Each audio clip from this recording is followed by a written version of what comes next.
جبر گوهرتنا کش و هوای و بلندبونا پلین گرمه او زوین کبره بقشای هاتبونه نخماندن ده پیش بینی کرن که تصالین بیده روبرین وان گلکی کم ببن لیکولینر و پسپور دیار دکن که برهف کرنا لگل 40 سالین در باس بوی نافچه قشاگرتی جسدی 20 کم بوده گوهرتنا کش و هوای حلاندنا قشای لجیهانه لروسیا، سیبیریا، آیسلند، گرینلاند، اسکاندناویا جبر بلندبونا پلین گرمه لجیهانه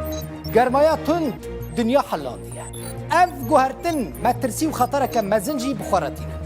دیارترین مترسی جی زیده بونا رابونا نهیان اگر بدی آواهی بردوام بکه و گلک باجار بکوونه بنافه تنه ده سال 2009 ده وک نمونه 351 کارسات سروشتی چه بونه 325 کارسات پیوندی وان به گوهرتن کشف و هوای را بونه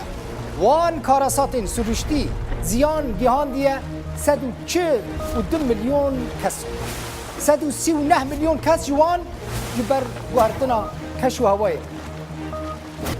جسال 1999 حتی 2009 نزدیکی 55 میلیون کسان ضرر گوهرتنا کشف و هوای دیدنه جسال 2000 حتی 2009 زیان این گوهرتنا کشف و هوای جی 789 میلیارد دلار امریکی ده پیش بینی کرن که داویا و 100 ساله ده آستا آوا دریا و روباران 20 حتی 9 سانتی متران بلند ببه او یک جی دیسا جبر گرمبونا زیده و حلاندنا نافچه این قشاگرتیه دویم اکسیدا کربون هر دم ده زیده بونه ده او یک جی باندورا وی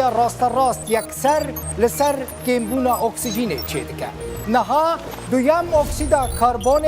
جی 1 میلیونی ده 308 بشیده بری شورش پیشسازیه جی 1 میلیونی ده 308 بشیده بود